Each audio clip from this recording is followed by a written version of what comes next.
हाँ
जी, अस्सलाम वालेकुम। Let's just wait for 1-2 minutes, देखते हैं और कोई आता है कि नहीं, देन वी कैन बिगिन।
हाँ जी, if you guys have any question please ask me.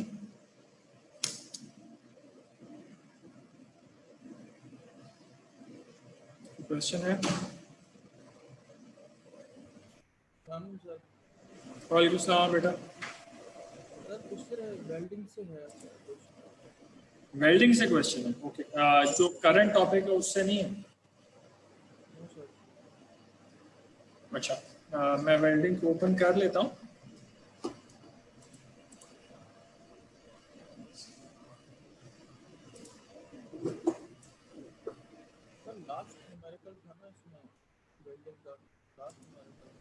Last numerical जी, मैं आ जाता हूँ लास्ट में। ठीक है,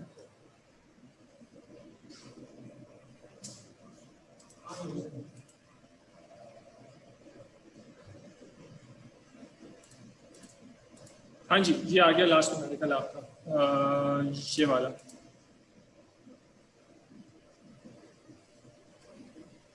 इसी की बात कर रहे हैं?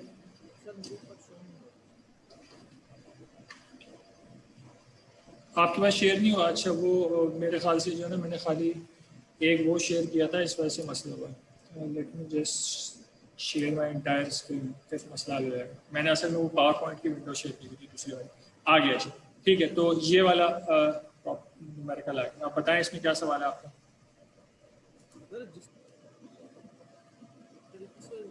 इसमें बी है और आपने कहा इसके पैरेलल आपका ऊपर भी एक बी आ जाएगा, इसी तरीके की सर कल क्विज में क्वेश्चन था, ये डी है तो हमें भी पैरेलल डी कंसीडर करना था ना उस क्वेश्चन में।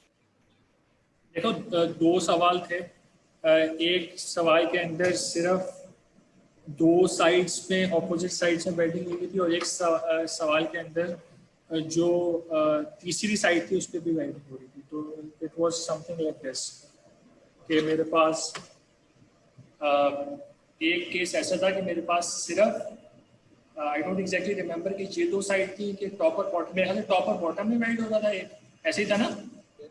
और एक क्वेश्चन ऐसा था कि उसमें इसके साथ साथ एक साइड पे भी वेल्ड हो रहा था। तो अगर आपके पास इसको मैं बनाऊंगा कैसे, तो उसमें हमने क्रॉस सेक्शन के ऊपर शो किया हुआ था ना, क्रॉस सेक्शन ड्रॉ किया था, उसके ऊपर हमने एरो पॉइंट करके वी ड्रू दिस थिंग। इसका मतलब ये होता है कि जिस साइड पे पॉइंट हो रहा है वो साइड इज वेल्डेड और उसके ऑपोजिट साइड इज वेल्डेड। ठीक है, तो वो कंसीडर अगर आपको सिंबल के अंदर एरो के साइड पे, यानी इसमें एरो की साइड नीचे वाली साइड, एरो की साइड पे वेल्ड का मतलब है कि यहाँ पे हो रहा था। अगर मैं इसकी जगह पे अगर मैं खाली ये काम कर देता, इसका मतलब ये होता कि मुझे खाली टॉप पे वेल्ड करना, और अगर मैं इसकी जगह पे ये वाला काम कर देता, इसका मतलब ये है कि मुझे यहाँ पे वेल्ड नहीं करना, मुझे सिर्फ और सिर्फ यहाँ पे वेल्ड करना। क्योंकि हमने उसमें एरो के दोनों साइड पे बनाया हुआ था, इसका मतलब है we wanted to weld on both sides.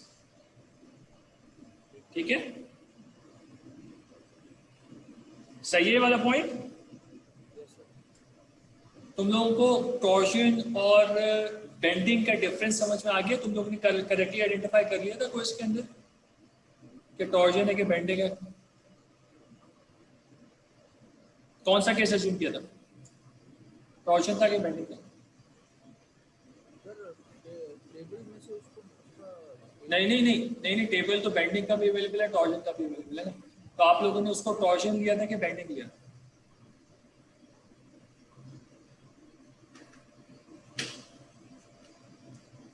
क्या लिया था? सर इसका डिफरेंस नहीं पता। हाँ चलो, इसको मतलब ठीक है, तो अभी इसको जो है मैं एक्चुअली ना सवाल ही बोलता हूँ ताकि मामला थोड़ा सा सही से क्लियरिफाई हो सके।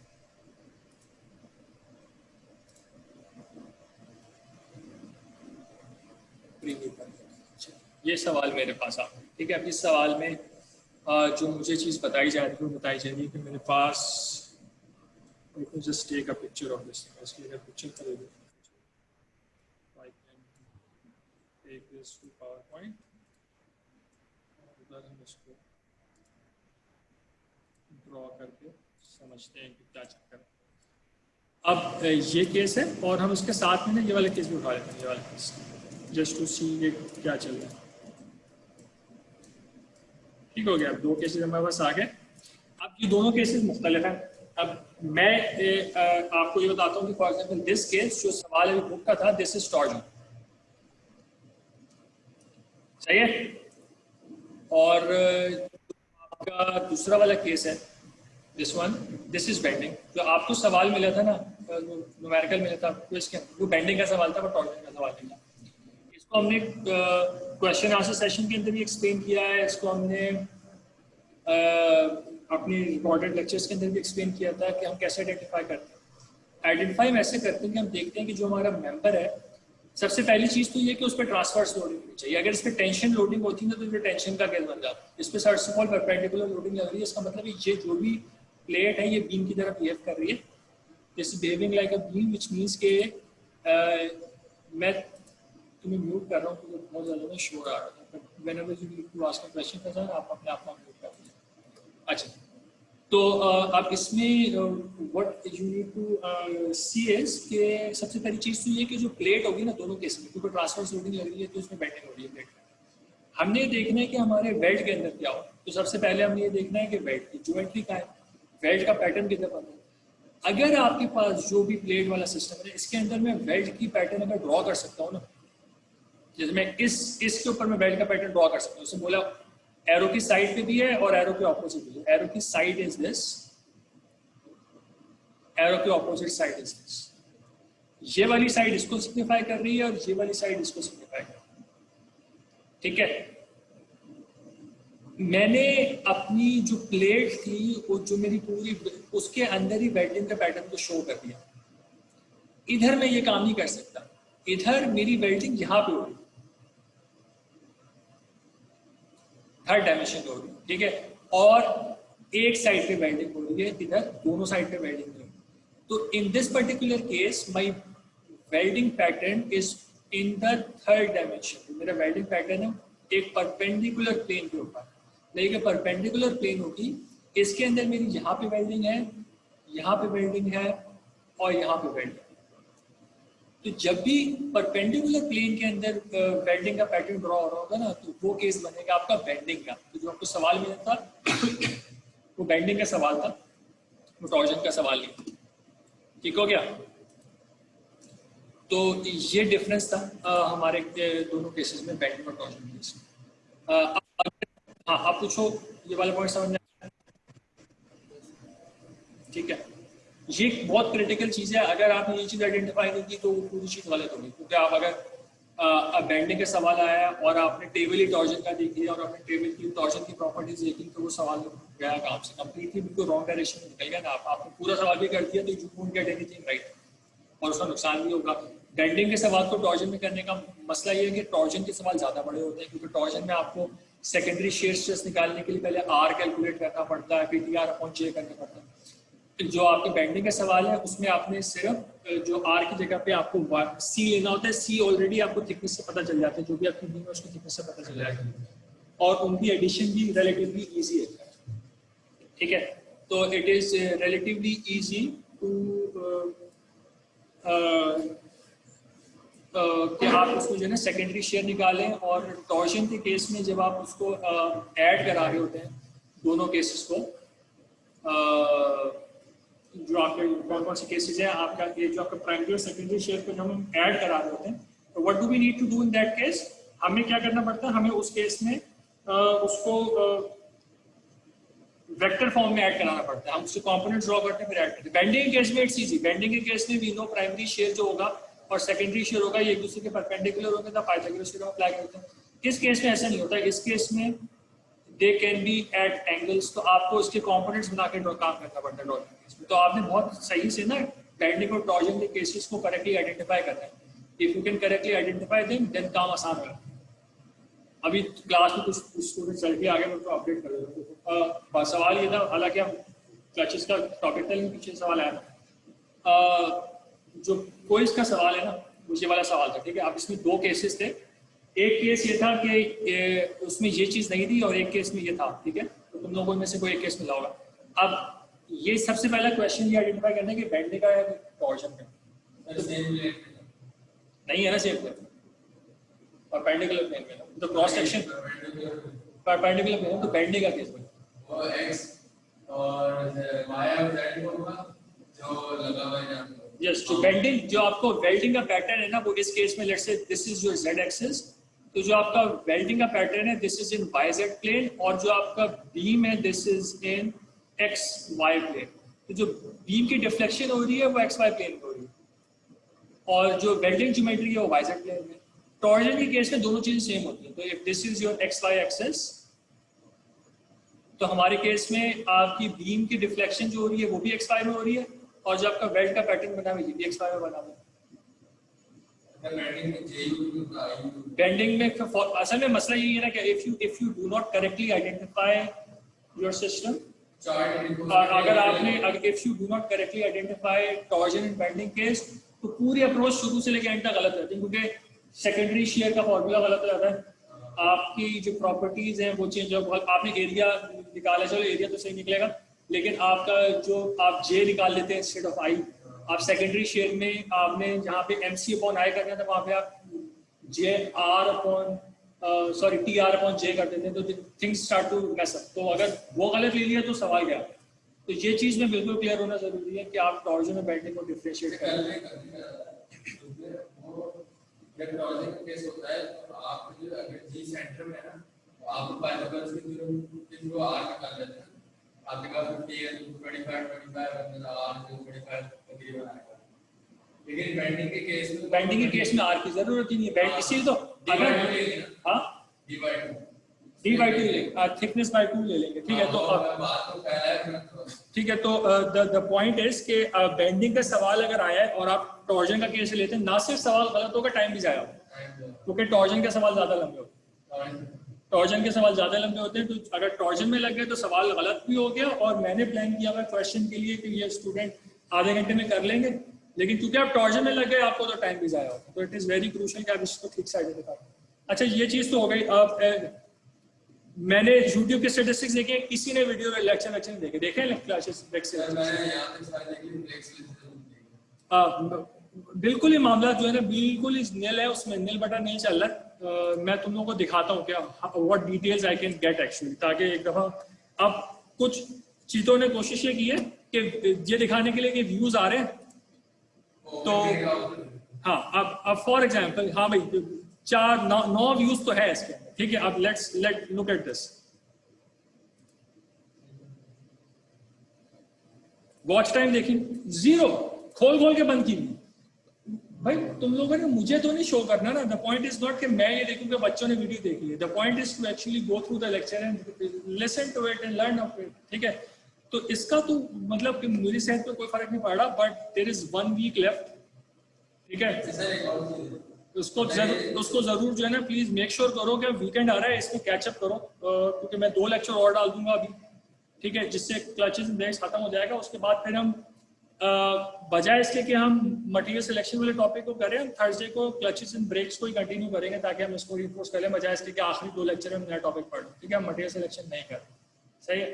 तो हम क्लचेस एंड ब्रेक्स को थर्सडे को भी कंटिन्यू करेंगे, उसी को रीइंफोर्स कर लेंगे, बजाय इसके कि हम एक नया टॉपिक बिल्कुल एंड में करा दें, सही है ना।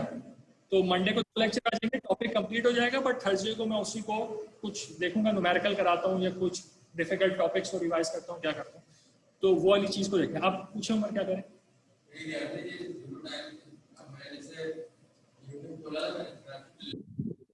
जैसे प्लेलिस्ट ऑन करता हूं तो आपकी लेडीज वाली वीडियो चल जाए, लेकिन मैंने देखी है पैटर्न, वो ले चली, अभी वो एक सिंगल ही चली है और दूसरी क्लिक करी, तो उनको आ जाता है। प्रॉबेबली यही हुआ होगा कि वो पर्पस ये नहीं, हाँ सही, आई गेट इट, पर्पसफुली नहीं किया होगा, बट वो क्योंकि वो ऑटो स्टार्ट होती है इस वजह से सही। लेकिन जो पुरानी वाली उनमें भी हो रहा है, सिर्फ लास्ट वाली में नहीं हो रहा, बीच वाली में भी हो रहा है। खैर एनीवेज, देखो द पॉइंट इज के you guys need to go through that, सही है। उसको देखो, बहुत क्लचेस के जो लेक्चर्स हैं बहुत ज्यादा मेहनत करके बनाए हैं चीजों को एक्सप्लेन करने के लिए, ताकि जो डिफिकल्ट टॉपिक समझ में आ जाए। बहुत मतलब कि ठीक ठाक इसमें जो ना ग्राफिक्स वगैरह यूज करके चीजों को एक्सप्लेन किया हुआ है, ताकि there are things which are difficult in this, ठीक है। आसान नहीं है, कुछ 2-3 मोटी चीजें जो कि बंदे को समझनी होती है। कि फॉर एग्जांपल स्टैटिक्स का एक कॉन्सेप्ट है, कोई भी सवाल आएगा ना, उसमें आपको ये करना पड़ेगा कि आपको ये देखना पड़ेगा कि आप ये निकाल सकें कि आपकी जो मोमेंट बन रहा है ना आपके पास, इसमें एक फ्रिक्शन फोर्स होगी, एक नॉर्मल फोर्स, क्योंकि मोमेंट की हम स्टैटिक्स में निकालते थे ना, क्लॉकवाइज मोमेंट बनेगा कि एंटी क्लॉकवाइज मोमेंट, स्टैटिक्स का कॉन्सेप्ट है, वो कॉन्सेप्ट इधर भी अप्लाई करना है। तो 2 sort of things are needed. एक कॉन्सेप्ट आता है, let me just slide show में बंद कर दूं, मतलब अच्छा, एक कॉन्सेप्ट और आता है इसके अंदर, वो ये है कि हमें ना इसमें इंटीग्रल्स निकालने होते हैं। अब ये व्हाट आई वुड इंसिस्ट, कि मैं इस चीज को इंसिस्ट कर रहा हूँ, ये जब तक आप नहीं करेंगे ना, आपकी ये चीज, ये सवाल कभी भी सही नहीं होगा, मैं बता रहा हूँ। इस न्यूमेरिकल को ना एक स्टेप के रिजल्ट निकाल के देखने जरूरी है। एमएन खुद से कैलकुलेट करें, देखिए आपको कैलकुलेटर में डायरेक्टली सॉल्व हो जाता है। If you just see the formulas ना, इसमें मुझे आप लोगों के रिजल्ट्स ही देखने, I don't want to see your integration के क्या स्टेप्स आ रहे हैं। आप कैलकुलेटर में डालो, अब निकाल दो। अब ये इंटीग्रल है, you can solve this integral directly. अब ये तो खैर रिजल्ट दिया हुआ है, लेकिन कुछ चीजों का रिजल्ट डायरेक्टली नहीं दिया हुआ। अब जैसे एमएफ और एमएन के इंटीग्रल्स हैं, these are there, but you need to just put this in a calculator and find out the result, बोले तो। लेकिन कैलकुलेटर में करते कैसे, ये बहुत से लोगों को नहीं पता, ठीक है। एक बहुत इसमें क्रिटिकल चीज आती है कि ऑल्दो एंगल सारे वो दिए होते हैं, लेकिन इंटीग्रल्स के अंदर जब आप करते हैं तो बहुत जरूरी है कि आप अपने इंटीग्रल्स के लिए अपने कैलकुलेटर को रेडियंस में कर दें पहले से, और फिर लिमिट्स रेडियंस में लगाएं। क्योंकि उसकी वजह ये होती है कि अगर मैं आगे हूं ना एक सवाल के अंदर ना, उन्होंने इसके रिजल्ट्स ऑलरेडी निकाल के दिखाए हुए हैं। For example where is it, क्या वाला, जैसे mn का जो इंटीग्रल का रिजल्ट है ना, वो चाहिए लेकिन चूंकि इसके अंदर θ/2 भी आ रहा है ना, तो जब भी ये प्रॉब्लली पहले भी किसी कोर्स में आप लोगों ने पढ़ा होगा बात, जब भी किसी इक्वेशन के अंदर थीटा किसी साइन या कॉस के अंदर आ रहा है तो उसको बेशक आप रेडियस में डालें, डिग्रीज में डालें, जिसमें आपका कैलकुलेटर सेट है उसमें डालें, ठीक है। कैलकुलेटर डिग्री में सेट है तो डिग्री में डालेंगे। लेकिन अगर इक्वेशन के अंदर थीटा खुद से आ रहा है इंडिपेंडेंट ऑफ फंक्शन, देन अगर स्पेसिफाई नहीं किया हुआ ना कि डिग्रीज में डालें, तो बाय डिफॉल्ट थीटा, जैसे इसमें थीटा इंडिपेंडेंटली आ रहा है तो थीटा इसके अंदर रेडियस में ही जाएगा। और ये चीज इंटीग्रल के अंदर आ रही है। तो अगर मैं इसको बाहर आऊं, मैं जो मेरी इंटीग्रेशन थी मैं उसको दिखाऊं, इंटीग्रेशन के अंदर थीटा ऐसे नहीं आया। इसको आप सॉल्व करेंगे ना अगर mn को, आपको लगेगा ये तो मैं क्योंकि साइन के अंदर आ रहा है इंटीग्रेंड, तो मैं थीटा को डिग्रीज के अंदर डाल दूं सॉल्व होगा, लेकिन आपका आंसर ठीक नहीं आएगा। तो जब इस इंटीग्रल को आपने सॉल्व करना है, आप कैलकुलेटर पे सीखें कैसे सॉल्व करना है ताकि आपका टाइम सेव हो।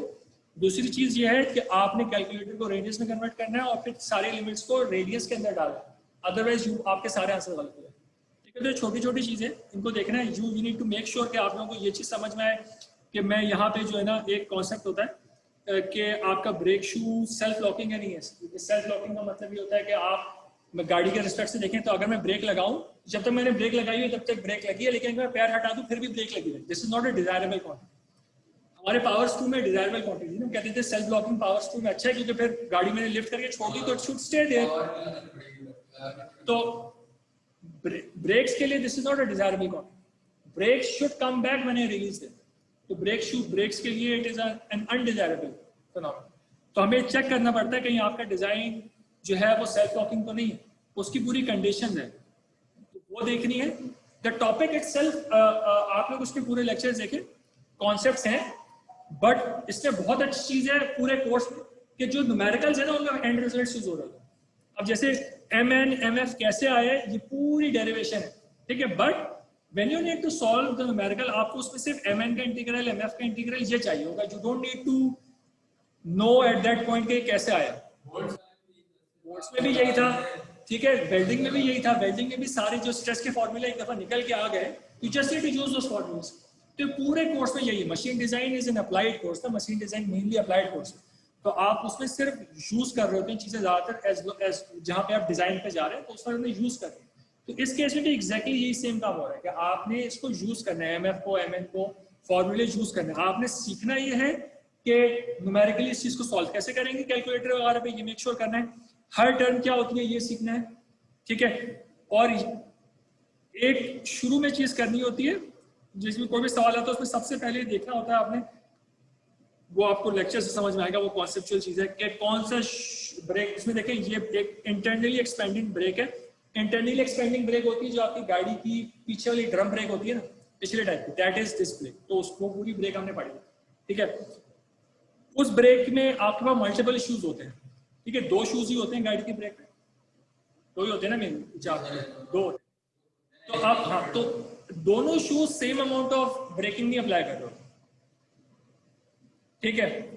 दोनों पे चीजें डिफरेंट हो रही होती है, क्योंकि दोनों पे अगर सेम फोर्स से उनको पुश कर रहे हैं ना, तो दोनों का जो ब्रेकिंग की एफर्ट होगी ना वो दोनों की डिफरेंट होगी, सही है, दोनों की एफर्ट डिफरेंट हो जाती है। तो हमें सबसे पहले ये आइडेंटिफाई करना होता है कि इनमें से एक शू ऐसा होता है जो कि सेल्फ लॉक होने के लिए केपेबल होता है, एक शू होता है जो कि सेल्फ लॉक होने के लिए केपेबल नहीं। मेरी क्लास बस क्वेश्चन आंसर सेशन चल रहा है, वो मैं क्वेश्चन आंसर सेशन से एंड करता हूँ, ठीक है। तो the point is there are some concepts which are very critical in this topic, जिसको आपको लेक्चर्स को बैठ के देखना पड़ेगा, उसके बगैर गुजारा नहीं।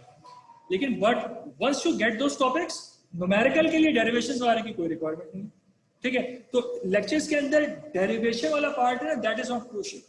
लेक्चर्स का जो पार्ट है ना, जो कि कॉन्सेप्ट्स क्लियर कर रहा है कि इस टॉपिक के अंदर सबसे इंपॉर्टेंट कॉन्सेप्ट ये है कि सेल्फ लॉकिंग क्या होती है, कैसे आइडेंटिफाई करते हैं कि सेल्फ लॉकिंग हो रही है, पूरी चीज हमारे 4 लेक्चर अपलोड किए हैं इसके अंदर, you need to go and watch that, ठीक है। स्किप नहीं कर सकते, बट द पॉइंट इज कि अगर आप लेट्स पॉइंट ये कि अगर after watching the entire lecture आपको डेरिवेशन नहीं समझ में आई, that is not as critical कि आपको फंडामेंटल कॉन्सेप्ट समझ आए। कॉन्सेप्ट समझ में आ रहे हैं, you are good to attempt the numericals, ठीक है। इस स्पेसिफिकली इस टॉपिक के लिए जरूरी है कि आप न्यूमेरिकल्स को हाथ से करके देखें, क्योंकि बहुत न्यूमेरिकल हैवी है, मतलब सारी चीजें कैलकुलेशंस है, बहुत ज्यादा कैलकुलेशन। तो अगर आप इन कैलकुलेशंस को एक दफा परफॉर्म नहीं करेंगे, पिछली बार भी मैंने वही बोला था, पिछली बार भी बहुत सारे लोगों ने नहीं सुना था और आखिर में सबके आंसर गलत आ रहे थे। उसकी वजह ये थी कि वो इंटीग्रल ही नहीं सॉल्व हो रहे थे, क्योंकि इतनी बड़ी बड़ी टर्म्स की इंटीग्रल्स है ना, तो you need to come up with strategies. कुछ लोगों ने किया क्योंकि टेक होम एग्जाम है, ठीक, मतलब वो है कि आपका open book open notes exam में कंप्यूटर अवेलेबल है, तो कुछ लोगों ने ये किया था कि इन ये इंटीग्रल्स जो है इंटीग्रल्स टाइप करके रख लिए थे अपने पास। उन्होंने कहा मैं कैलकुलेटर में नहीं कर रहा, मैंने कहा इंटरनेट पे कर लो, if you can find an integral solver on the internet it's fine. तो ये चीज पहले से टाइप करके रख लो अपने पास, as whenever you need it you just copy and paste it and get the result। ये प्रिपरेशन तो कर सकते हैं ना।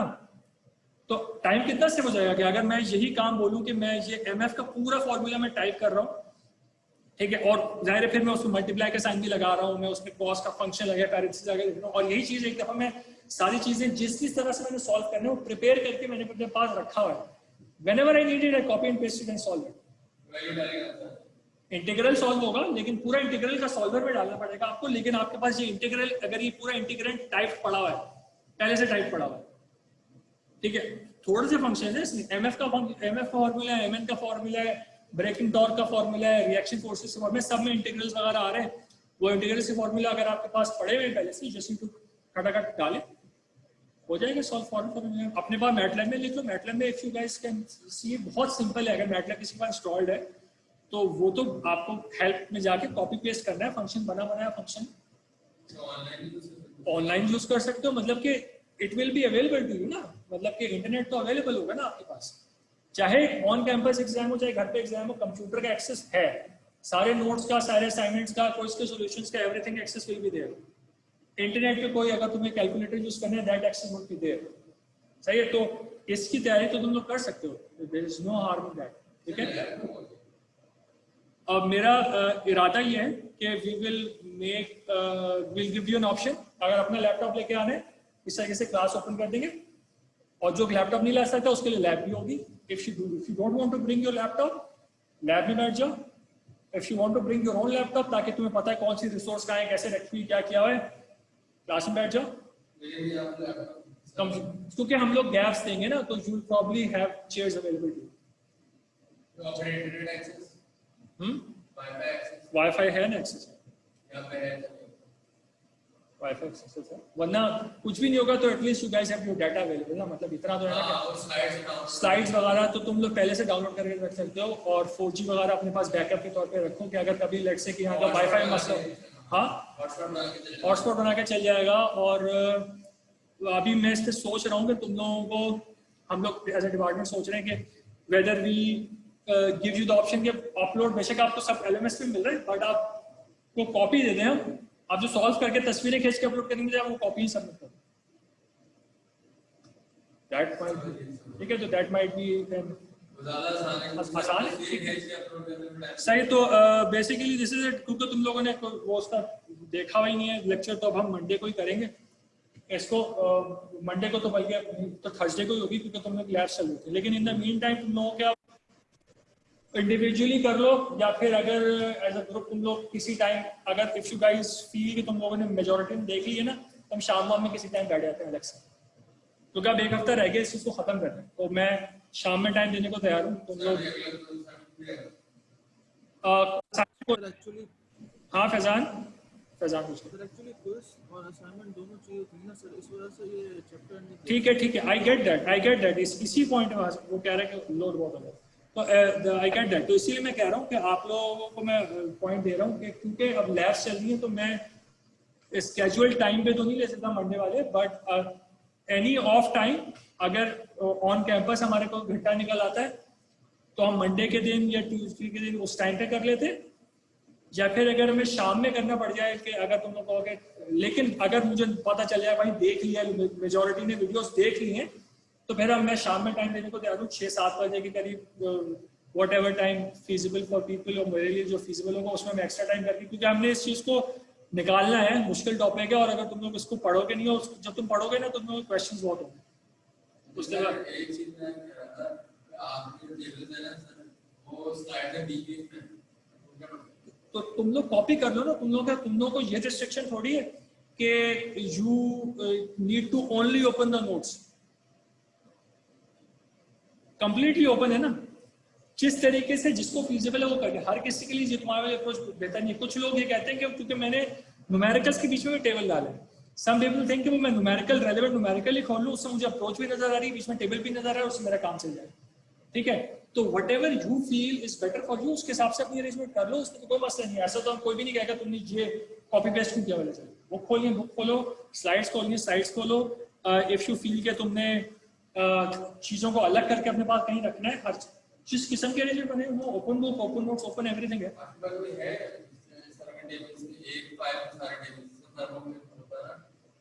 मशीन डिजाइन में नहीं बना हुआ इस तरह का। मशीन डिजाइन में मोस्टली जो है वो मैंने इंटरनेट सर्च किया, कल कुछ चाहिए था स्क्वायर वाले का बेड चाहिए था, उसके एरिया वो आई मैंने सर्च किया।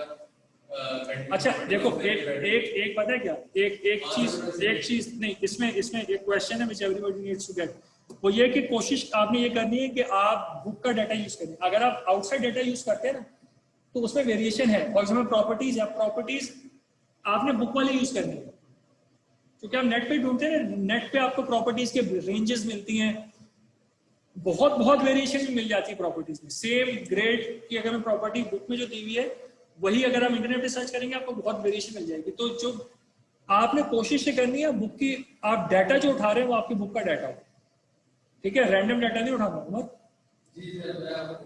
ठीक है, तो ये चीज बस मेक इंश्योर करना। अगर सेम टेबल बुक का टेबल तुम्हें इंटरनेट में मिल गया दैट्स फाइन, कोई मसला नहीं है। लेकिन अगर तुम्हें आई थिंक ये आपका वाला ही है। हाँ ये तो सेम है, ये किया था ना मैंने। हाँ ये सेम दिस इज सेम, ये बैटिंग वाला ये मैंने देखा वो सेम जैसा ही था, तो मैंने ठीक है। as long as it's book का डाटा मिल रहा है इट्स फाइन, बट हाँ सही कह रहे हैं आप प्रिपेयर कर लो। तो बहुत, क्योंकि आपने अगर थोड़े से टॉपिक्स है हमारे पास, बहुत ज्यादा टेबल्स नहीं है, अगर तुम लोगों ने अलग करके रखना अपने पास अलग करके रखो। सर नेक्स्ट वीक लास्ट है, उसके बाद एग्जाम मंडे से, मंडे ट्यूसडे वेडनेसडे 3 दिन एग्जाम्स के हैं, तो तुम लोगों का प्रॉब्ली 2 कोर्सेज है, एक मंडे को होगा एक वेडनेसडे को, मुझे पता नहीं है, वैसे रैंडमली बात कर रहा हूँ। लैब तो प्रॉब्ली मेरा ख्याल ये है कि नेक्स्ट वीक के अंदर ही एंड हो जाना चाहिए, 3 दिन में। ठीक है। तो अब अभी तो कुछ भी नहीं है, तो लेट्स एंड दिस, ठीक है। अब प्रिपेयर करो और इंडिविजुअली क्वेश्चन पूछे, मुझे वॉइस नोट भेज दो, मैं उस पर कल मैंने आपको एक मैसेज भेजा है, मैं देख लेता हूँ बेटा। कल मैं मैसेज भेजा था, लेकिन वो मैं क्योंकि जब मैं पहुंचा हूँ ना घर, उसके बाद मैंने देखा उसको क्विज शुरू हो गया था, तो मैंने कहा अब तो क्विज स्टार्ट हो गया, अब मैं उसका क्या जवाब दूँ। तो हम उसको अलग से देख लेता हूँ, मैं उसको रिप्लाई कर दूंगा। लेकिन मेरे पास 2 इनफैक्ट क्वेश्चन आए हुए थे, मैं यहाँ से निकल गया था, मैं ट्रैफिक में फंसा था, कुछ काम वाम करने, उसके बाद जब मैं घर पहुंचा उसको क्विज का टाइम शुरू हो गया था, and at that point I could not reply to, ठीक है, क्योंकि क्विज शुरू हो चुका है। तो मैं उसको जो है वो देख के ना, तुम्हें अगर कोई ऐसी चीज होगी जो भी पूछने की है तो मैं बता दूँ। वैसे ना तो असेसमेंट के दौरान तो I can not answer you anything, but वैसे मैं यूजुअली कोशिश तो ये करता हूँ कि मैं जल्दी रिप्लाई कर दूँ, वरना रिप्लाई मैं कर दूँगा इस चीज़ का निशान, ठीक है। तो लेट्स एंड दिस थिंग, और कुछ प्लीज इसको देख लो। आखिरी टॉपिक है, 2 टाइप की ब्रेक्स इन क्लासेस हमने पढ़ ली, एक टाइप हमने और पढ़नी है, वो 2 लेक्चर्स में अपलोड कर दूंगा। उसमें थ्योरी है, थोड़ी सी डेरिवेशन है, और दूसरा न्यूमेरिकल है, एंड दिस इज इट। फिर आप खत्म हो जाएगा। थर्सडे को हम इसी को थोड़ा सा रिवाइज कर लेंगे एंड वी आर डन। सही, पूछो बेटा।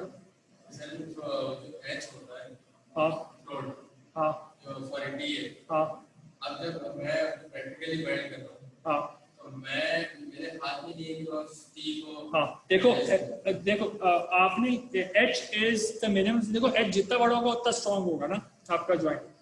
H को आप इस तरह ट्रीट करें कि H is the minimum contact area, कि आप वेल्ड कम से कम कितने एरिया को वेल्ड करना चाह रहे हैं, ठीक है। हम जो मास्टर वेल्डर्स होते हैं ना वो उसको बड़ा स्मूथली कर देता है उतनी चीज को। आप तो बिल्कुल बिगिनर के, तो हम तो प्रैक्टिस कर रहे होते हैं। हमने भी कितनी दफा हमने इलेक्ट्रिक, मैंने भी 2-3 दफा की होगी इलेक्ट्रिक वेल्डिंग अपने जब वर्कशॉप पढ़ी, ज्यादा तो नहीं की थी, ठीक है। तो the point is it's not an easy thing to do, लेकिन आपने एक मेटल मतलब 2 अगर आप पार्ट्स को जोड़ रहे हैं, उनके बीच में एक साइड पे कितना वेल्ड, कितना थिक, मतलब कि आपने वेल्ड को कांटेक्ट कराना है, दैट इज योर एज। अब वो शेप आपकी कभी भी ट्रायंगुलर परफेक्ट नहीं बनेगी, हाँ, ठीक है, लेकिन दोनों साइड में हम ये इंश्योर करते हैं कि certain amount of minimum thickness जो है ना वो कांटेक्ट में आ जाए वेल्ड मटेरियल से, दैट इज योर एज। और throat थ्रोट तो थ्योरेटिकल चीज है ना, थ्रोट तो थ्योरेटिकल चीज है। थ्रोट है इसके minimum आपका मिनिमम थिकनेस कितनी बन रही है, बिकॉज दैट कंट्रोल्स कि आपकी स्ट्रेंथ कितनी। थ्रोट थ्योरेटिकल है, असल तो चीज है आप कंट्रोल कर रहे हैं वो तो आप एच कंट्रोल कर रहे हैं, थ्रोट तो नहीं कंट्रोल कर सकते। एक वाली बिल्डिंग होती है जिसमें इलेक्ट्रोड अलग होता है और बहुत सारी आर्क वेल्डिंग है, ठीक है। आपकी गोल साइज बनता है जो ये वाला है ना, इसमें हमारा फिलर ही, जो हम नॉर्मल इलेक्ट्रिक आर्क वेल्डिंग उसमें फिलर ही आपका इलेक्ट्रोड होता है, but there are other types of welding, submerge arc welding होती है, फिलर अलग से भी होता है, ठीक है। तो उसको मैंने भी उस वक्त जब पढ़ाया था लास्ट टाइम, मैंने बहुत सारी टाइप्स निकाली थी, मेरे सामने भी जाने निकाली। तो lot of types of electric arc welding जो हमने टेक वो दी ना, रेफरेंस बुक दी, उसके अंदर नॉर्टन की जो उसके अंदर वेल्डिंग के टॉपिक के अंदर बहुत डिटेल में डिस्कस किया हुआ टाइप्स ऑफ, उसको भी देख सकते हो। But you need to understand ये जो चीज़ें ना सारी हम मल्टीपल कोर्स में पढ़ेंगे। फॉर एग्जांपल आप वेल्डिंग को मैन्युफैक्चरिंग कोर्स में पढ़ेंगे, ठीक है, मैन्युफैक्चरिंग प्रोसेस उसमें आप पढ़ेंगे, उसमें प्रॉब्ली वेल्डिंग सिंबल्स वगैरह भी दोबारा आएंगे, लेकिन उसमें मैकेनिक्स के एस्पेक्ट्स इतने ज़्यादा नहीं आएंगे, ठीक है। उसमें वो होंगे भी ना तो वो उस तरीके से डेरिवेशन वगैरह, उस तरीके से स्ट्रेस की थ्योरी वो चीज़ें नहीं होंगी। हम लोगों का फोकस जो था वो था मैकेनिक्स एस्पेक्ट्स, मैन्युफैक्चरिंग एस्पेक्ट्स नहीं, ठीक है। तो उसमें आप और भी टाइप्स की वेल्डिंग पढ़ेंगे, हमने तो सिर्फ एक टाइप की मशीन डिजाइन चीज को डिजाइन करते हैं पहले की साइंस है, मैन्युफैक्चरिंग प्रोसेस को डिजाइन करने वाला मैंने डिजाइन बना लिया, डिजाइन के बाद फैब्रिकेशन करने के लिए मैन्युफैक्चरिंग, ठीक ठीक है, सही है। तो I am ending this thing, please watch the lectures, और कोई भी सवाल हो मुझे कांटेक्ट कर लो ओवर द वीकेंड। तो बस अच्छा अभी टाइम है, ठीक है, वीकेंड आ रहा है, कोशिश करो, कोई बहुत ज़्यादा टाइम नहीं लगता, but you need to watch that, otherwise काम नहीं चल सकता, ठीक है। तो प्लीज वॉच इट, एंड कोई भी सवाल हो उससे कांटेक्ट कर लेना इंडिविजुअली, और फिर I will upload 2 more lectures which you also need to watch, सही। तो मैं कोशिश करूंगा उसको मैं वीकेंड के बाद ही डालूँ, मंडे तक कोशिश करें, संडे तक इन 4 लेक्चर्स को आप व्यू कर लें, ताकि फिर हम मंडे को 2 और लेक्चर्स निकाल लें। Let's end this thing. I'm ending this now, inshallah, ठीक है, and पे कांटेक्ट कर ले whoever has questions. Thank you. Assalamu alaikum.